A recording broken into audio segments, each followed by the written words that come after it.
Oh, shout out. Yo, what's up mga ka-cottage? Magandang hapon po sa ating lahat. Yan, so andito po tayo ngayon sa Maya. Ito na, sa Leon Garcia na tayo mga ka-cottage. So kanina, yung anong update natin, doon po tayo sa Maya Castillo. Doon po sa Maya Altirado. So dito banda mga ka-cottage, makita po ninyo yung gagawing minor bridge po dito. Yan, so kanila palang Gina Jackhammer. Yung bato niya mga ka-cottage, yung simento, para po makita po yung paglalagyan po nila ng yung mga bakal, para po buhusan po yan at gagawing coating mga ka-cottage.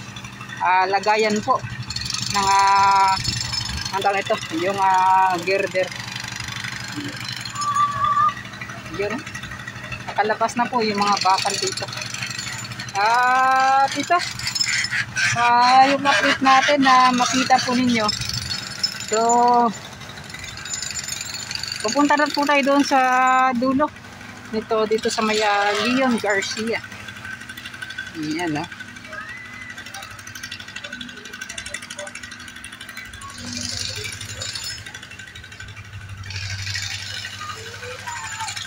So, at ngayong oras, so alas 3:24 na po ng hapon. Kita po ninyo yung kung ano po yung meron dito. Yan. At parang walang mga nagtatrabaho. Yan, may mga naghahalo pala ng mixer doon. Yan, nakalatag para sa ikapangalawang layer sa paggawa dito mga ka-cottage. So, pataas na po yan. Ipapantay na po yan sa yan, sa baba po ng ginagawang wave deflector. So mga ganito kataas mga ka-cottage. So ganyan po kataas yung ginagawang Davao Coastal Road dito. At dito titingnan natin.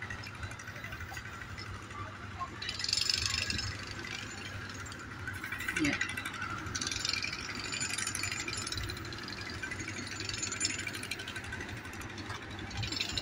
Parang walang masyadong dito.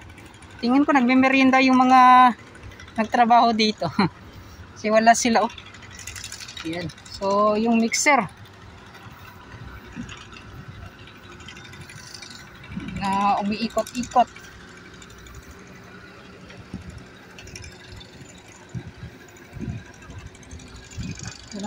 So andyan na sila sir. Boss, hapon. So sila sir, andito na. Ano?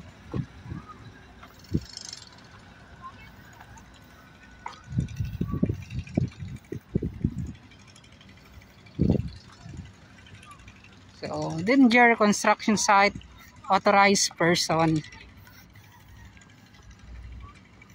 Yeah. So ganito na pala kataas mga ka-cottage. So ipapantay na talaga nila kung gaano po kataas yung tambak talaga sa ginagawang Davao Coastal Road. Yan.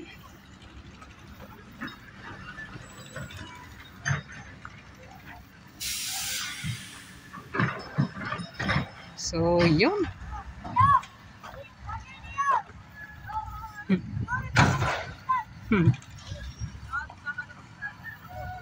Yan. So dito naman yung kahabaan po ng kanilang pagtambak. At dati hindi pa natin to madadaanan dito kasi nga po dito yung pinakahuli talagang tinambakan po nila ng lupa. At ngayon, dito na po yung magandang daanan na rin mga ka-cottage sa gilid na ito.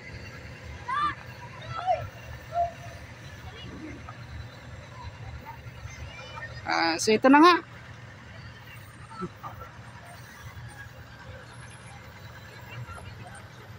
So yun na mga ka-cottage, so yung sa kabila sa may taon ito, Pamayar Castillo, sa may Tirado General Hospital. At yung bato na malayo pala na nilagay doon sa unahan. So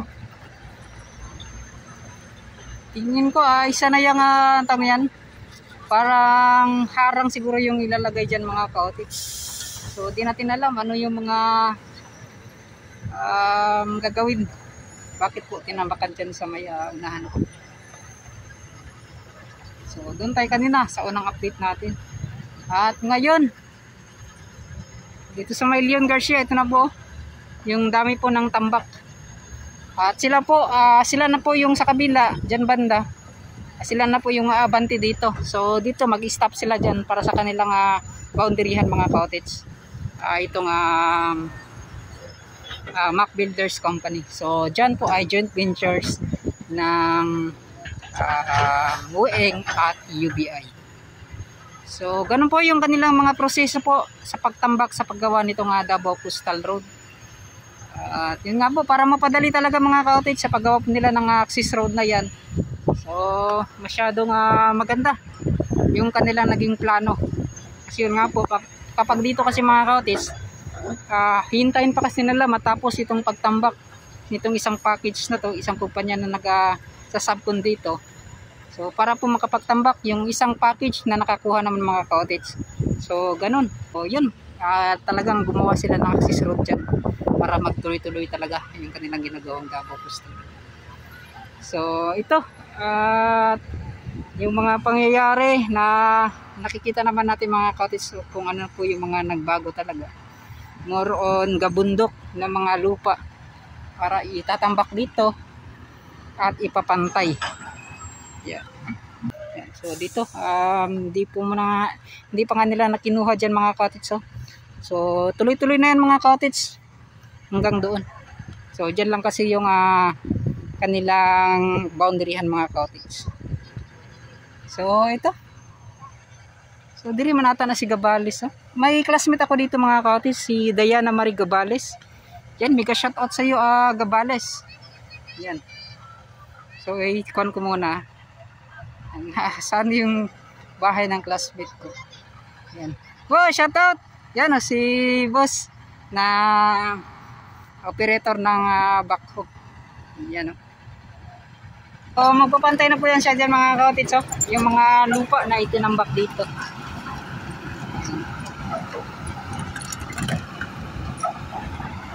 So magandang sinyalis din mga ka-cottage kasi yun nga po ay tuloy-tuloy pa rin yung mga pagtatrabaho nila. So di pa rin kasi talaga basta-basta yung paglagay niyan mga ka-cottage ng sandbag. Ilang sa isang ganyan mga ka-cottage, isang linyahan lang, nasa mga 5 meters. Sa pagkakalam ko parang 20 na truck na buhangin bago po mapuno isang ganyang mga ka-cottage, isang parang 5 metro na sandbag, 20 na truck na may lamang buhangin mga ka-cottage. So ganun po karami So, kaya di po basta-basta yung kanilang ginagawa dito. Yung sinasabi ng iba na napakatagal. Alam naman po ninyo mga ka-cottage, lalo sa pagkuha ng mga yung mga lupa na para itambak dito. Kasi di rin naman masyadong sabihin natin na malayo po yung kanilang kinukuhanan nito. Yan. So kaya ganun po. Hindi po yan basta-basta na mamadali yung paggawa nitong Davao Coastal Road. Then doon naglalagay na sila mga ka-cottage na tawag nito yung paggawa po ng wave deflector. So bumalik tayo dito mga cottage para doon sa unahan ay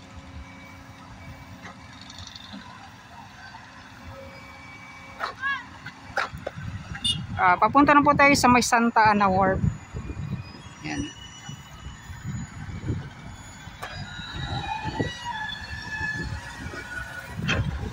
So yan, tuloy-tuloy na yung trabaho nila. Nagmimerende pa siguro yung kanina kasi alas 3 pa ng hapon. 3:24 pa. Yan o, sila sir.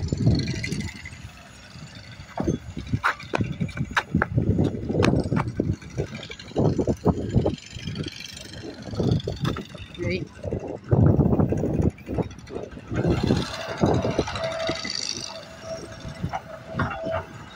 Boss, ang hapon.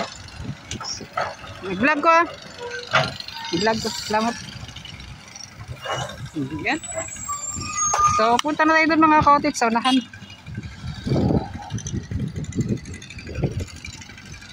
Hindi lang po tayo muna pupunta dyan kasi yun nga po ay busy po sila.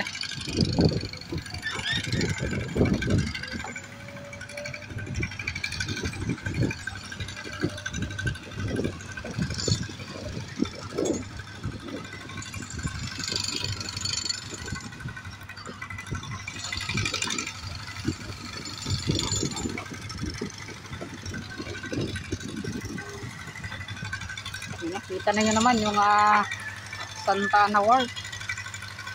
Layo ka. Napakaganda tingnan dito banda. So, dito muna tayo sa gilid ng daanan itong Leon Garcia.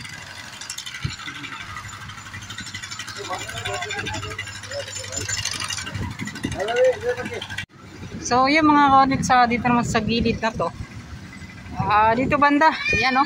Naipakita natin yan sa taas. Ngunit dito ay napapantay na po nila hanggang doon sa unahan.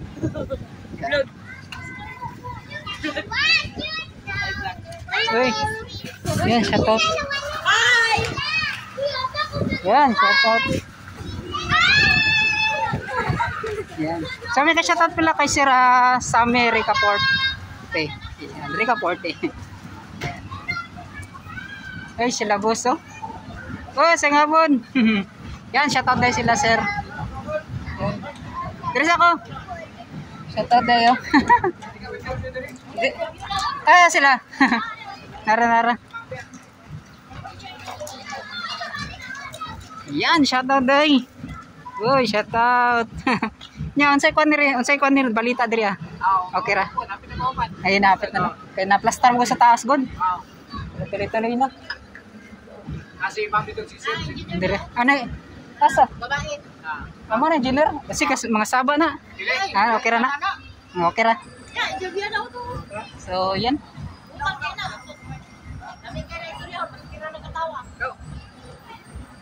Karon ba ako ni nakitan? Karon mo kita kay sige ka dito putago mo na siya god. Ay daw. Ay di na lang siguro. Hoy, shout out. Yan, shout out kay na ma'am. Oo na lang sir, oo na lang. Interview na to. Sige. Opo na lang. Salamat kayo, ma'am. Salamat. Yan, from Mac Builders Company. So, andyan pala si sir, ay si ma'am, yung engineer po. Boy, shout out. Yan, no? So, ganun po mga cottage kilala natin yan sila. Hindi man sa pangalan, ngunit sa itsura. At, yung kasi si engineer mga cottage, yung babae daw na engineer, ay hindi kasi natin yan nakita na interview. Si yun, parang tawag nito, nahiya ako ng interview. Yan, so dito banda mga cottage. Yun po yung boundaryhan ng dyan ba daw yung wala pang kulay doon sa unahan. Mac Builders, so dito from relay na. So itong from relay mga cottage, nasa 120 meters lang kasi to. Kaya ganito po kabilis nilang nagawa itong sa kanilang package mga cottage. So yun, talagang mabilis na bilis talaga silang magtrabaho. At kasi dito daw mga cottage, itong kulay na to ay ilalagyan pa daw nila dito ng pintura. Hindi pa daw ito ganito yung pintura mga cottage. Yan. So ano pa ba yung mga makuha nating update? Yung update natin. So dito unahan. Hoy, shoutout dito Tans TV. Yeah, shoutout kay Kadudong. Shoutout tayo. Salamat kayo mga followers nato, mga bata, mga subscribers nato. Subscribe! Yan, subscribe na.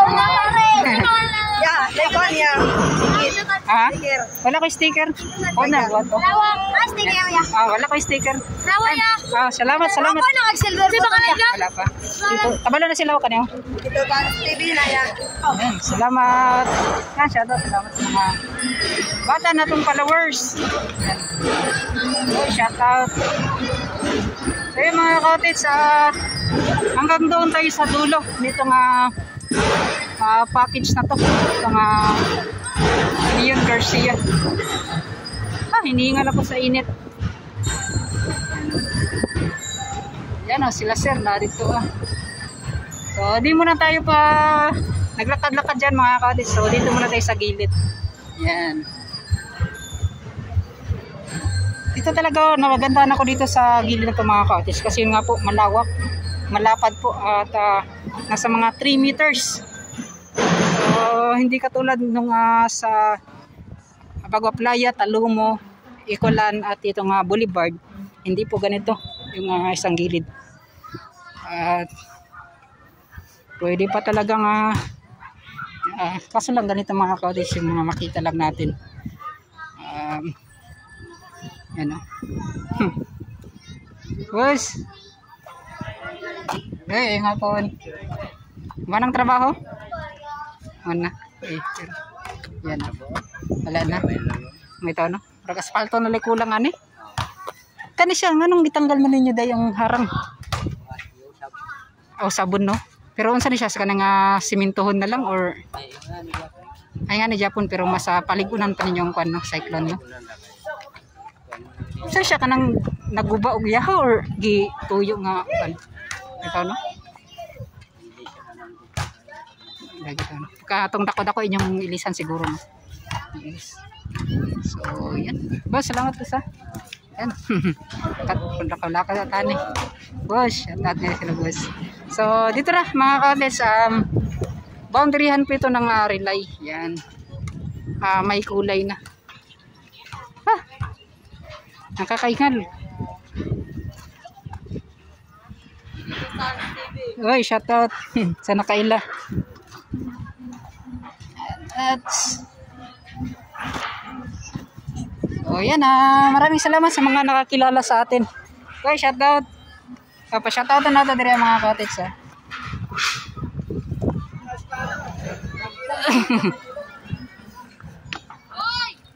Oy, shoutout. Kaya palit ang tubig diri.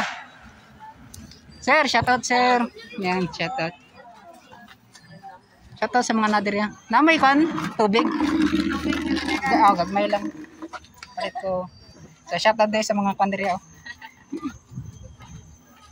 Kapila.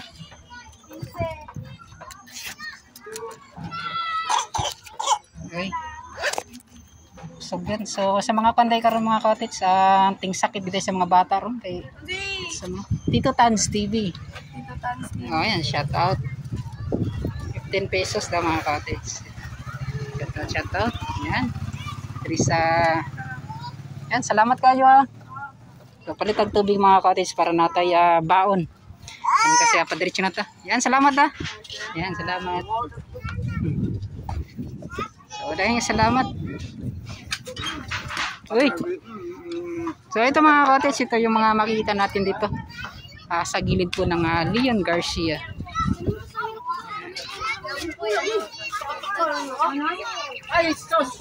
Ayan, ganun lang po mga cottage yung mga ginagawa natin. At lakad-lakad. Ay, shout out. Ayan.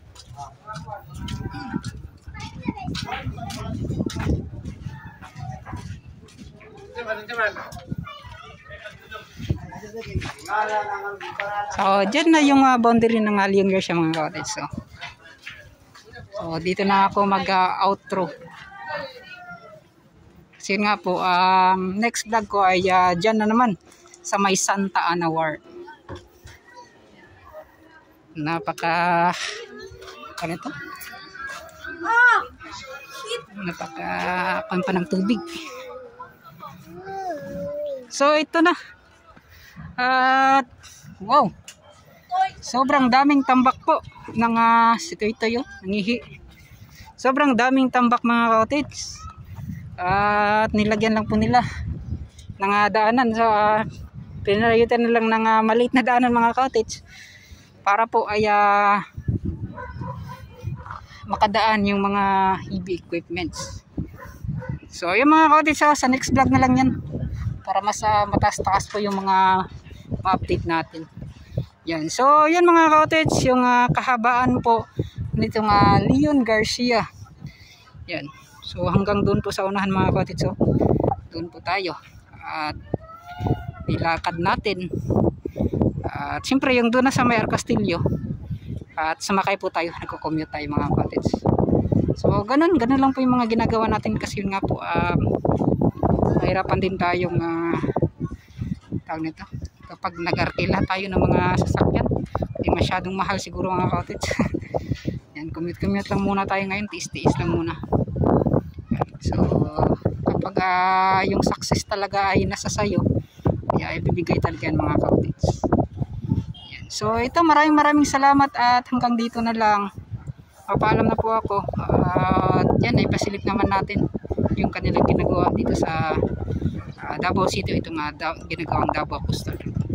So yun, maraming salamat. At mega shout pala kay Sir Sammy Recaporte. Yan, kay Sir John Impasis. Yan, kay Sir Soniega, kay Ma'am Kumala Bryce, kay Sir June. At kay Simpleng taga Bukid, yung vlogger yung kay Ratcho, kay SG Vlogger TV, kay Angel Pagaran. So, shoutout din sa mga kandira. Yan, shoutout sir. Ay, salamat kaila.